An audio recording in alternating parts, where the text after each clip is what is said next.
Hai semua, selamat kembali ke online classroom Cikgu Teo. Dalam video ini kita akan tengok bahagian kedua topik 4.1 di mana kita fokus kepada pembiakan seks. Apa dia pembiakan seks?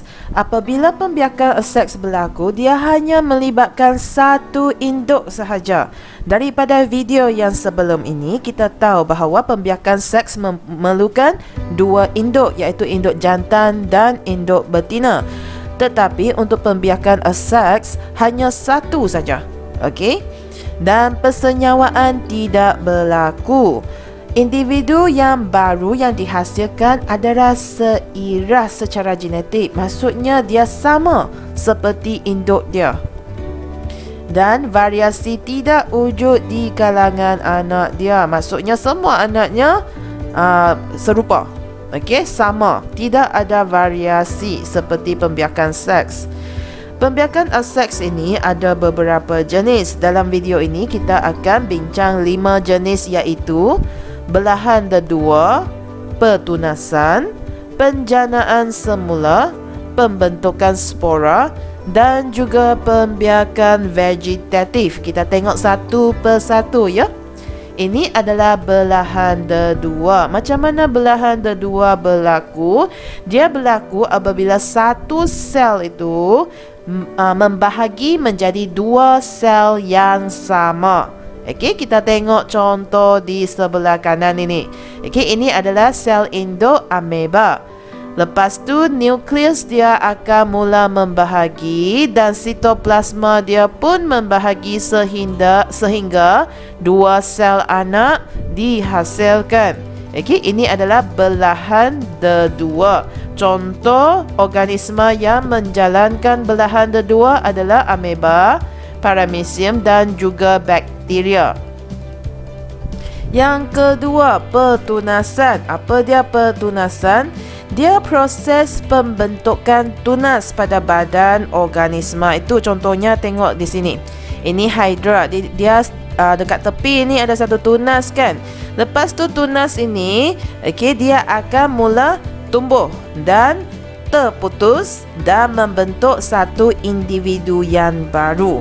Okey, dia mula sebagai satu struktur saja. Okey, lepas tu kembang dan putus dan jadi satu individu yang baru. Okey, contoh organisma yang menjalankan pertunasan adalah hydra dan yeast.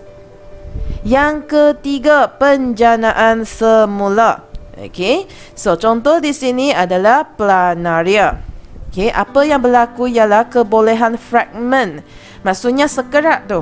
Sekerat organisma tu dia boleh tumbuh balik dan menjadi satu organisma atau satu individu baru yang lengkap. Contohnya planaria ni kalau kita potong, okey, sekerat ni dia akan tumbuh balik jadi satu individu yang lengkap. Dan sekerat kat bawah ni pun sama. Okey, so itu dinamakan sebagai penjanaan semula. Contoh ada cacing pipih, tapak Sulaiman, planaria dan juga Spirogyra. Seterusnya, pembentukan spora. Okey, pembentukan spora ini proses hasil spora berlaku di sporangium. Okey, sporangium ini dia macam satu bilik lah. Ini adalah sporangium. Dalam sporangium tu ada banyak spora. Okey, lepas sporangium ni pecah, okey, dia macam explosion lah, meletup. Dia pecah. Spora yang halus ini dia sangat ringan dan kalau ada angin akan dibawa oleh angin ke tempat lain. Kalau dia mendarat di tempat yang lembap, dia akan mula tumbuh menjadi tumbuhan yang baru. Seumpama macam benih lah. Okay, tapi dia bukan benih ya, dia spora. Contoh organisma yang menjalankan pembiakan seks dengan membentuk spora ada alga, kulat, paku pakis dan juga bakteria. Pembiakan vegetatif pula. Okey, ini satu cara di mana tumbuhan yang baru dihasilkan daripada bahagian vegetatif sesuatu tumbuhan induk selain daripada bunga. Okey, so bahagian vegetatif ni ada contoh akar, batang bawah tanah, batang rayap, berbawang dan juga daun. Contoh contoh organisma ataupun contoh tumbuhan adalah lobak merah, strawberry, halia, ubi keladi dan ubi kentang. Kita tengok satu persatu bahagian vegetatif yang lain ya. Yang pertama sekali akar.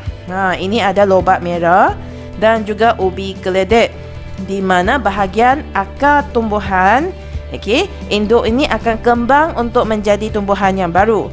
Untuk batang pula ada beberapa jenis. Batang dia akan tumbuh balik lah jadi tumbuhan yang baru. Contohnya batang bawah tanah ni ubi kentang. Batang bawah tanah. Lepas tu batang rayap untuk rumput. Ini batang rayap dia. Nampak? Dan juga berbawang, bawang lah. Berbawang kat dalam tu ada batang. Dan ini adalah akar adventitious dia, dan dia akan tumbuh balik. Dan kalau untuk daun, kita ambil petik sehelai daun tu akan kembang dan jadi tumbuhan baru. Contohnya ada setawa, dan juga begonia. Di mana setawa ni kalau ambil satu daun tu, dia akan mula ada tunas lah kat tepi daun ni, dan dia akan tumbuh dan jadi satu pokok yang baru. Jadi, kita sudah belajar pembiakan seks dan pembiakan aseks. Apakah kepentingan pembiakan? Pembiakan ni sebenarnya cukup penting. Pembiakan diperlukan untuk menambah bilangan organisma satu spesies tertentu. Kalau spesies itu gagal menghasilkan individu baru ataupun gagal membiak, dia boleh mendatangkan kepupusan. Kita kena syukur bahawa kebolehan kita membiak ini sebenarnya adalah kurniaan Tuhan. Kes pembuangan bayi semakin hari semakin meningkat, dan ini merupakan sesuatu gejala sosial yang agak menyedihkan. Sebab perbuatan pembuangan bayi ini adalah perbuatan yang cukup kejam dan tidak patut berlaku, sebab kebolehan membiak ini adalah satu kurniaan yang Tuhan bagi kat kita, dan kita perlu mensyukuri kebolehan tersebut.